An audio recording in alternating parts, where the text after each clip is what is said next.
Hello students, welcome in Babita Science tutorial. Let's continue our class 8 science chapter Microorganism Friends and Food lesson 2. In this video I will explain you food preservation. Food preservation क्या होता है, उसके कौन से methods हैं, किस तरह से हम अपने खाने को प्रिजर्व कर सकते हैं. तो चलिए स्टार्ट करते हैं. फूड प्रिजर्वेशन का मतलब होता है स्टूडेंट, फूड प्रिजर्वेशन एक प्रोसेस है जिसमें हम जो खाना ख़राब हो रहा होता है उस खाना को हम बचाते हैं किसी केमिकल और फिजिकल मेथड के थ्रू. उसको हम लोग फूड प्रिजर्वेशन कहते हैं. अब यहाँ पे ये बात कर रहे हैं कि आपने देखा होगा कि हम जो फूड आइटम्स जो है रेफ्रिजरेटर के अंदर रखते हैं, ठीक है, दूध को बॉईल करते हैं और फिर उसको ठंडा करके रेफ्रिजरेटर में हम लोग रख देते हैं. तो क्यों हम अपने खाना को रेफ्रिजरेटर में रखते हैं? तो खाना को रेफ्रिजरेटर में रखते हैं कि खाना हमारा ख़राब ना हो, ठीक है, फूड प्रिजर्व करते हैं हम रेफ्रिजरेटर के अंदर. फूड आइटम्स, अगर फूड आइटम्स कोई भी खाना ख़राब होता है तो वो किस कारण से होता है? By the actions of a microorganisms, no, bacteria, germs, ठीक है, इन सब के कारण खाना हमारा ख़राब होता है. सपोज़ करिए मम्मा ने आपके सुबह मॉर्निंग टाइम पर खाना बनाया और उसको रात तक मम्मी ने गर्म नहीं किया, ना ही फ्रिज में रखा, ठीक है. फिर आप देखते हो रात तक वो खाना जब आप खाने जाओ तो खट्टा टेस्ट आएगा, बैड स्मेल आएगा, ठीक. तो उसको हम लोग कहते हैं फूड स्पॉइल्ड होना. और वो फूड स्पॉइल्ड कैसे हुआ, ख़राब कैसे हुआ? By the action of A microorganism, ठीक है. तो अगर आपको अवॉइड करना है कि आपको जो खाना ख़राब ना हो, ठीक है, उसके लिए आपको रेफ्रिजरेटर का यूज़ करना है. रेफ्रिजरेटर का यूज़ करते हैं तो जो खाने के अंदर जो न्यूट्रिटिव वैल्यूज़ है, जो न्यूट्रिशंस प्रेजेंट है, वो काफ़ी समय तक रहेगा. And to increase the storage period, और स्टोरेज पीरियड को भी ये इंक्रीज करेगा. कहने को तो आप अपने खाना को रेफ्रिजरेटर के अंदर रखिए, फ्रिज के अंदर रखिए जहाँ पर टेम्परेचर लो होता है. एंड स्टूडेंट्स, लो टेम्परेचर पे माइक्रो ऑर्गेनिजम्स डेवलप नहीं होते हैं, ग्रोथ नहीं करता है, इनएक्टिव हो जाता है. अब आपको मैं इस तरह से समझा रही हूँ, जैसे बहुत ही ठंडा पड़ता है तो हमें भी कोई काम करने का मन नहीं करता क्योंकि हमारी बॉडी उस समय इनएक्टिव रहती है, हम लोग एक्टिव नहीं रह पाते. उसी तरह से माइक्रो ऑर्गेनिज्म लो टेम्परेचर पे बहुत ही ज़्यादा इनएक्टिव रहता है, ठीक है. किल तो नहीं होता बट इनएक्टिव रहता है और जिसके कारण से हमारा खाना ख़राब नहीं होता है. तो यहाँ पर कुछ मेथड दे रखे हैं जिस मेथड के बेस पर आप अपने खाना को प्रिजर्व कर सकते हैं. In the first point, sun drawing.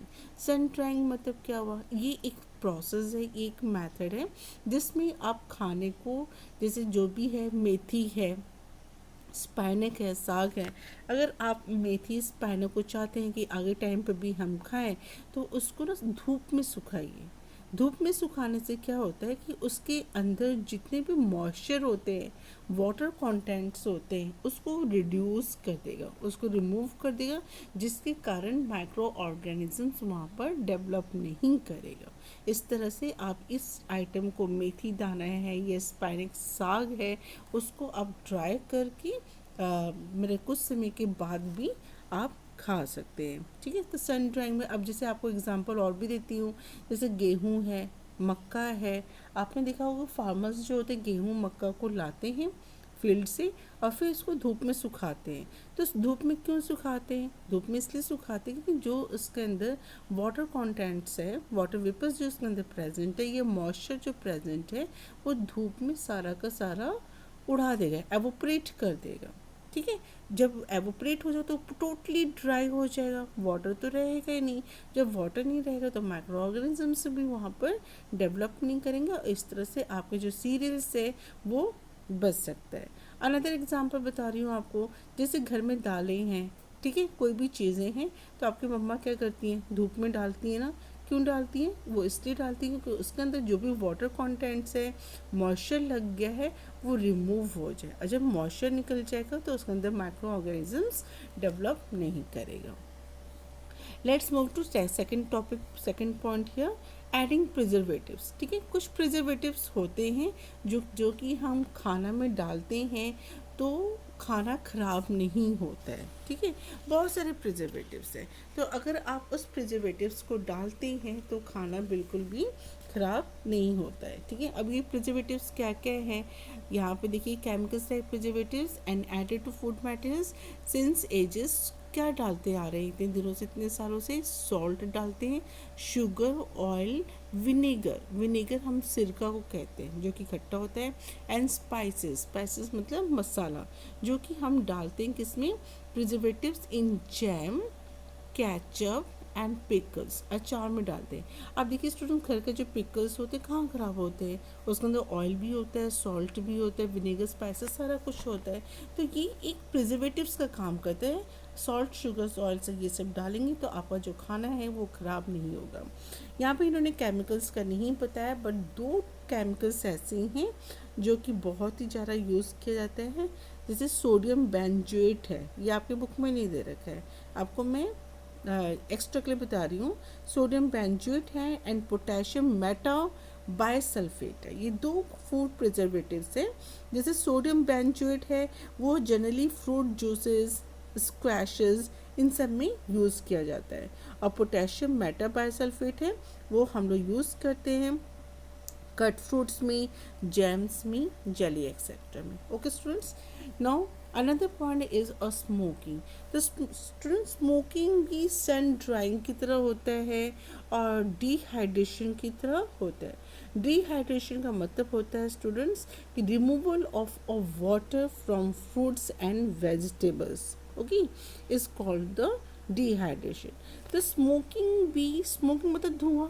ठीक है, अगर हम यहाँ पे कुछ भी धुआं, हीटिंग पर धुआं ऐसे से निकाल रहे हैं, ठीक है, हीट निकल रहा है इसमें से, और इसके ऊपर एक प्लेट डाल दीजिए, एक कंटेनर की तरह ऐसे होता है। ठीक है, इस ये प्लेट डाल दीजिए, यहाँ पर आप फिश रख दीजिए, तो इसमें से स्मोक भी निकल रहा है और हीट भी निकल रहा है।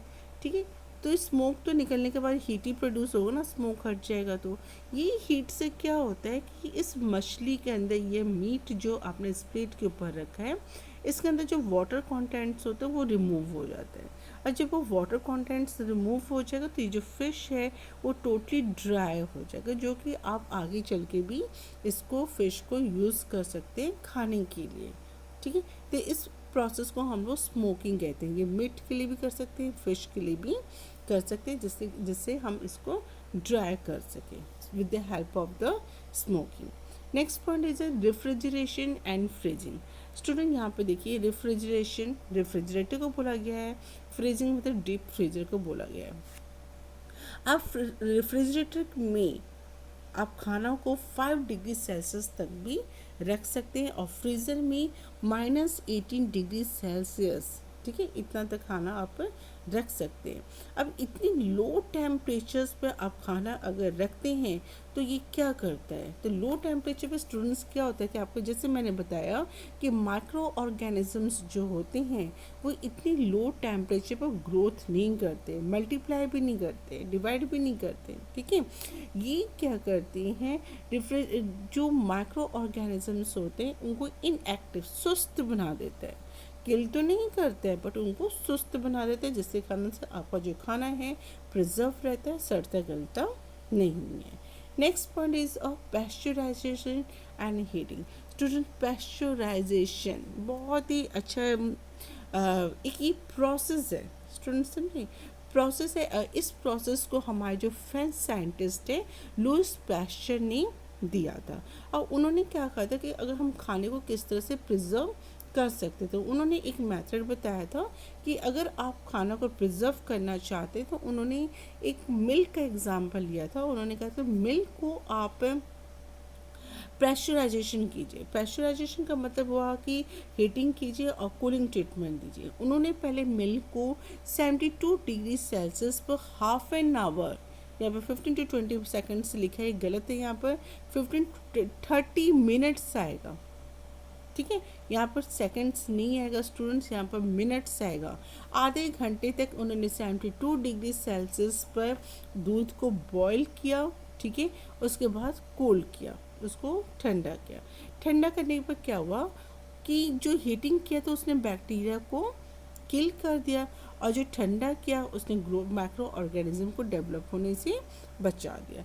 तो इस तरह से पैस्चराइजेशन मेथड आज के डेट में भी किया जाता है, चाहे कोई भी खाना, चाहे दूध प्रोसेस का हो, चाहे आपका सब्जी हो या नॉन वेज हो। ठीक है, नेक्स्ट पॉइंट है खाना को आप जो प्रिजर्व कर सकते हैं वो है एयर टाइट पैकिंग। यस, अगर आप चाहते हैं कि आपके जो फूड आइटम्स हैं, वेजिटेबल्स हैं, ड्राई फ्रूट्स हैं, वो ख़राब ना हो, ठीक है, तो उसके लिए आप क्या करेंगे, एयर सील्ड टाइट कंटेनर आता है, टोटली मतलब ये पैक्ड होता है, इसके अंदर एयर जा ही नहीं सकता, इतना टोटली ये पैक्ड सील्ड रहता है, ऊपर का जो लीड होता है टोटली पैक्ड होता है, इसके अंदर जो खाना आप रखेंगे इसके अंदर एयर जाएगा ही नहीं। ठीक है, जब एयर नहीं जाएगा तो इस तरह से माइक्रोब्स जो है, माइक्रो ऑर्गेनिजम्स जो हैं वो डेवलप नहीं करेंगे।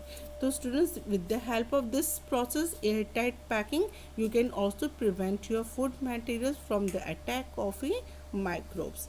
तो these are the points students, ये सारे आपके पॉइंट्स हैं जिससे आप अपने खाना को प्रिजर्व कर सकते हैं। तो in the next topic in the next video I will explain you nitrogen fixation.